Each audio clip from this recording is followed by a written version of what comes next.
I am now about to share with you the post activity in regards to my leading a focus group to assess teachers' perceptions of professional development. For this activity, I had the opportunity to meet with a broad spectrum of teachers. Prior to our meeting, I handed out the meeting's agenda and shared a survey on Google Forms via email with the teachers. This was in regards to the relevance and effectiveness of professional development, and this survey was completed by the four participants: Ms. Hawkins, Mrs. Clemens, Mrs. Bertola, and Mr. Littlejohn. Um, they utilized this survey in order to evaluate me concerning an explanation of how I manage time, communication, collaboration, listening, and my relevance of the topics that were discussed in our meeting. To kick off the meeting, I began with greeting my colleagues, and we all shared good things, which is something we incorporated from capturing kids' hearts. In that staff development. Then I had us to go around the room and introduce ourselves by stating our names and our job titles. As the facilitator and leader of the meeting, I shared with my colleagues what the purpose of our meeting was. And immediately following, I asked the teachers various questions. For instance, what purpose does professional development serve?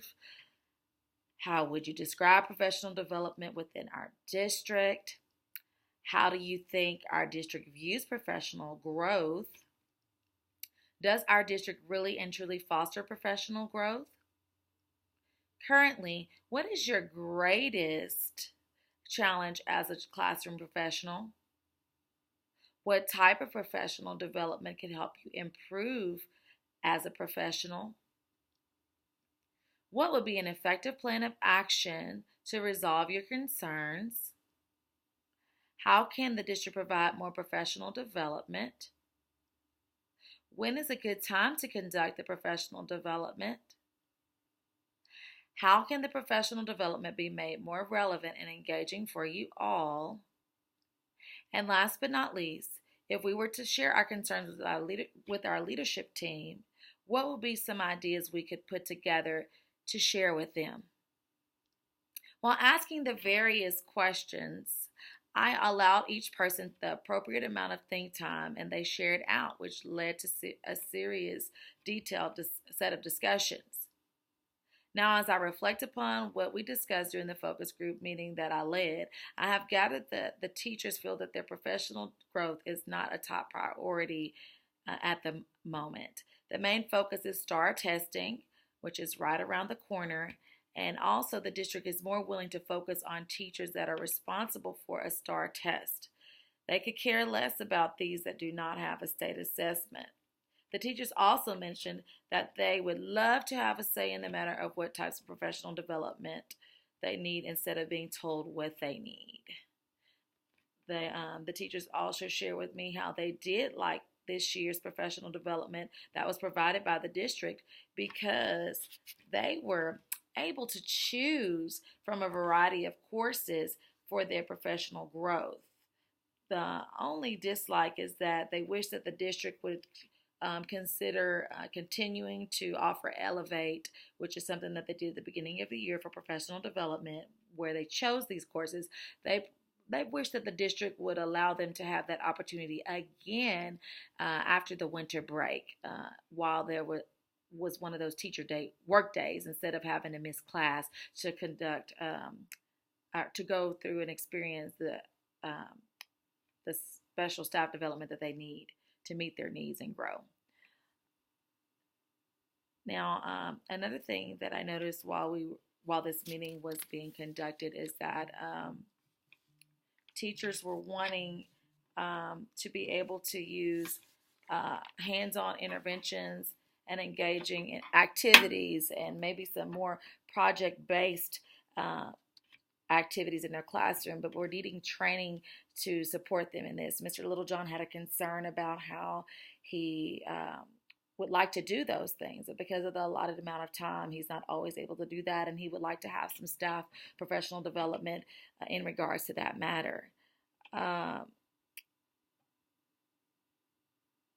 Mr. Littlejohn, Miss and Mr. And Miss Batola also had concerns that that I will later mention uh, to the leadership team. And Miss Clements was concerned about her not being able to uh, go to the professional development that she would like to go to. She's usually just pushed into one as a special education teacher to fit her somewhere, and she struggles with that sometimes. Uh, Later on, the teachers answered a few questions and they continued to look at the agenda throughout the course of the meeting. I also carefully listened to the various comments, questions, and concerns of my colleagues, and I noticed that over time during our discussions that the participants grew more confident with their sharing of their true feelings or opinions, which allowed me to intake valuable information and gather their thoughts and concerns and comment. I later shared what I gathered from them all and gave a few solutions to most of their problems. I shared that I would present this newly learned information to our leadership team, and after our focus group meeting, the participants completed a survey via the Google Forms that I had shared with them in an email. As I previously mentioned, on this survey, the participants were asked the following questions. Were the objectives for this focus group made clear? How effective was the leader or facilitator? How effective was the focus group in holding your interest? Were your questions and concerns addressed? How would you rate the overall value of this focus group? And after collecting this instant feedback from the survey that the participants completed, I can see now that they felt that the objectives were made very clear. The meeting was very effective because they felt that they could truly open up and share their true feelings and opinions regarding their view of the district's view of professional development. The teachers also felt that their concerns were addressed. All participants felt that I was effective as the facilitator. One felt that we went a little over the time, which was only 5 minutes over what was planned. We also stuck to the agenda, but some extra commenting occurred. This extra commenting was not irrelevant, which was actually good information. Now, there were a few things that I did like about leading a focus group to assess the teacher's perceptions of professional development. For one, I enjoyed meeting with a broad spectrum of teachers to hear the various perspectives of professional development within our district. It also felt really good to just hear the participants out, create a warm and welcoming environment for them, and address their concerns with some solutions. I also like the idea of having the agenda in front of everyone, especially for myself, because it helped me to stay more focused as a facilitator and keep the meeting on task, on our purpose that we were attending the meeting for, because we could have, and also another reason why I liked having the agenda is because we could have had technical issues, and sometimes when you have everything electronically, if the technology fails you, you will have the agenda to help you paper in front of you to keep you focused. It is always good for administrators to have a plan in action. Doing this during this meeting, we also did something at the very end, which is a lunch we did. It's something we incorporated from Capturing Kids' Hearts. Having this lunch allowed us to end our meeting on a positive note, and doing this usually sets a good mood amongst colleagues, which can affect the climate of a campus. Okay, I was really dumbfounded to hear during this meeting that excuse me, let me go back and tell you before that. I just shared with you some things I liked about it. Now I'm going to share with you some things that I felt like I could have done better.